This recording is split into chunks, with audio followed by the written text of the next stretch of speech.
Glen in Winston-Salem, North Carolina. Hey, Glen, what's on your mind? Hey, Tom, thanks for taking my call. I wanted to ask a question. Why is it that the Democrats, every election, pull the race card and the chauvinist card? They said the same thing about Mitt Romney. He's a chauvinist, racist. I mean, come on. I'm a conservative, but I am not a racist. I believe in women's rights. I 100% believe they should make the same amount of money. And 90% of the people I know feel the same way that are conservatives. So why do the Democrats play this card? I mean, it's ridiculous. Because the Republicans are using race and gender, and they exploit it regularly and have been forever. Oh, not forever. They've been since the 1960s.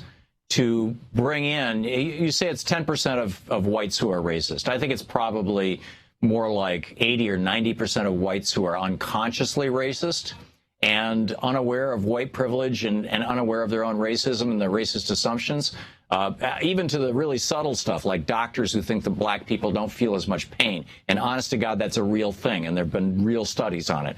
So I think it's 80 or 90% of white people in that category, and maybe 10 or 15% of white people who are in the category of if they lived in the if they lived in the South, they might put a hood on and call themselves the Klan.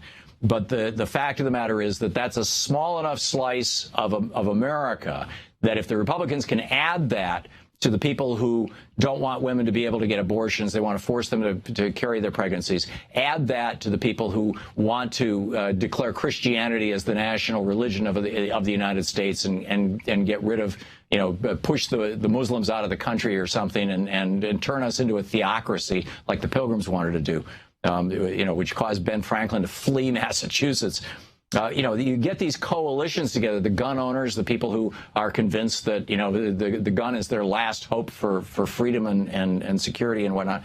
You pull together these little disparate groups, and you can win an election. And frankly, it's reached the point in the last 15 years where they can't even win an election with that unless they suppress the vote of Democratic folks, and that's thus the voter suppression laws. So that's why they're doing it, and that's why the Republicans are doing it, and that's why the Democrats are calling it out, Glenn. That's why the Democrats are calling it out. To watch more clips from our programs, hit the Watch More Videos button over here, and please be sure to hit the handy dandy subscribe button so you'll always be up to date. Tag, you're it.